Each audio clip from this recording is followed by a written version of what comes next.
mungkin tadi di praktek udah ya, yang bahan tiplek, yang kertas, yang kerang. Memang kita nuansanya gitu ya, nggak bisa 1 jam kerang semua, tapi nuansa untuk aksesorisnya memang kita coba pakai kerang. Karena apa?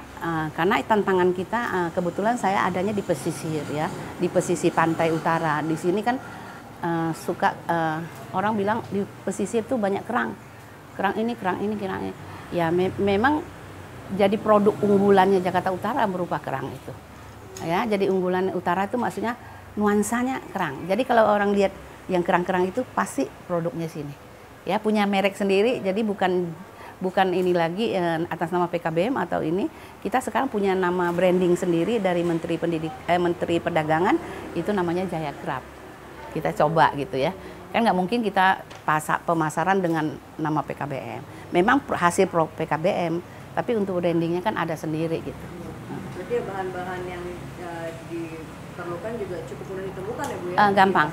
Kita coba manfaatkan potensi lokal ya, di mana-mana juga. Mungkin kalau misalnya untuk teman-teman atau PKBM yang di daerah juga tidak harus kerang juga. Mungkin dia bisa pakai biji-bijian ya, atau apa aja yang ada yang gampang didapat dengan daerah sendiri.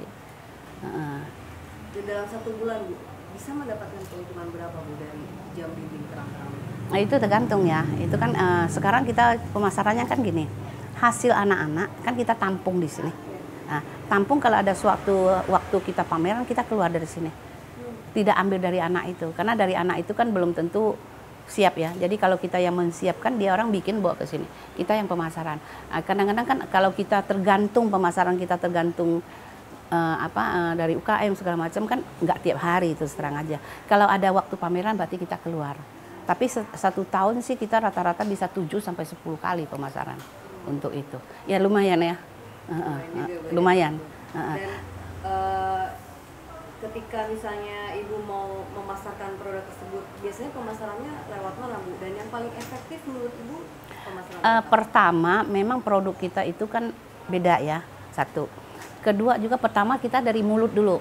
Orang pertama tadi dikenalan dia ini dulu, dikasih kesempatan pameran segala macam. Terus lama-lama berkembang tuh ya, kartu nama lah segala macam. Ya belakang ini anak-anak coba masuk ke online gitu. Mudah-mudahan dengan sekarang perkembangan lebih bisa lagi, lebih. Bu, ini untuk pertanyaan yang PKBM-nya Bu. Iya.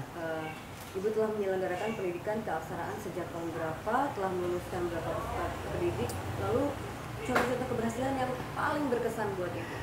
Kalau dibilang pendidik, karena saya nggak hitung ya, tapi menurut saya sih udah lumayan banyak, udah ratus-ratusan ya untuk pesertanya, banyak sekali. Kendalanya saya kira memang PKBM kan kita ngakuin ya, kesadaran itu masih kurang, bukan saya ini ya. Jadi kita perlu benar-benar memacu untuk meningkatkan mutu ya, seperti dari pemerintah juga. Kebetulan saya dipercaya dari Dikmas ya, saya dipercaya untuk pemagangan. Ada 30 PKBM, tutor PKBM di sini untuk belajar gitu ya, untuk pemagangan selama 4 hari. Kita memberikan apa yang bisa terserap di masyarakat dan gampang disampaikan ke peserta didiknya, anak-anaknya itu. Nah itu ada 30, udah selesai kita kemarin. Nah, apa yang beliau dapat di sini dia kembangkan ke anaknya. Mudah-mudahan dengan penguatan program pemerintah ini, PKBM mulai bangun lah gitu, semangat lah gitu ya. Kalau enggak kan cuma paket-paket aja, kadang-kadang jenuh juga ya. Dengan ada keterampilan gini, sepertinya beliau-beliau itu sangat tertarik. Karena kemarin sudah selesai masih minta tambah, Bu waktunya lagi dong Bu tambah gitu.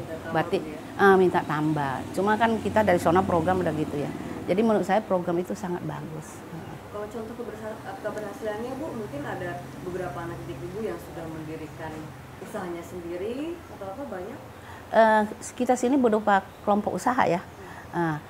Berapa udah kelompok kita, kelompok yang sangat berkesan di hati saya itu kelompok anak nelayan ya. Itu dari tiap hari itu cari kerang-kerang ya.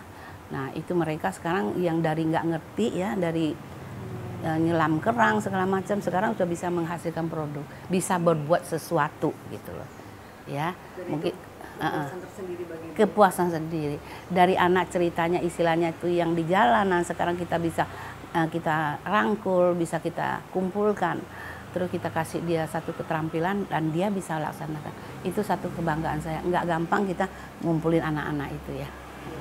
Ibu, kalau untuk sistem dan metode pembelajarannya seperti apa Bu? Kayak perencanaan pembelajaran, menyampaikan materi, bimbingannya? Ya, kita perencanaan pasti ada ya. Kita rencana sekarang apa dulu kita yang mau kita berikan ke anaknya. Biasanya sebelum kita berikan kita lihat dulu kebutuhan. Pasarnya apa sekarang? Jangan kita memberikan sesuatu atau produk sesuatu, bahan sesuatu yang nggak laku di masyarakat, yang nggak kepake. Ya berarti mujazir ya, kita bikin habis modal banyak ini Pak, dijual nggak laku. Jadi saya coba survei dulu apa sih rencana aku mau ngasih ke anakku ini, kira-kira produk itu yang laku dijual. Nah rencana udah tuh baru kita mulai ngitung-ngitung bahan apa aja. Nah udah bahannya apa aja, kira-kira kita satu produk modalnya berapa, baru kita proses ngajar-mengajar. Kalau mengajar nggak cuma praktek, ada teori ya, teori dan praktek. Karena kalau cuma praktek, anak itu kalau menghadapin apa-apa nanti dia nggak bisa.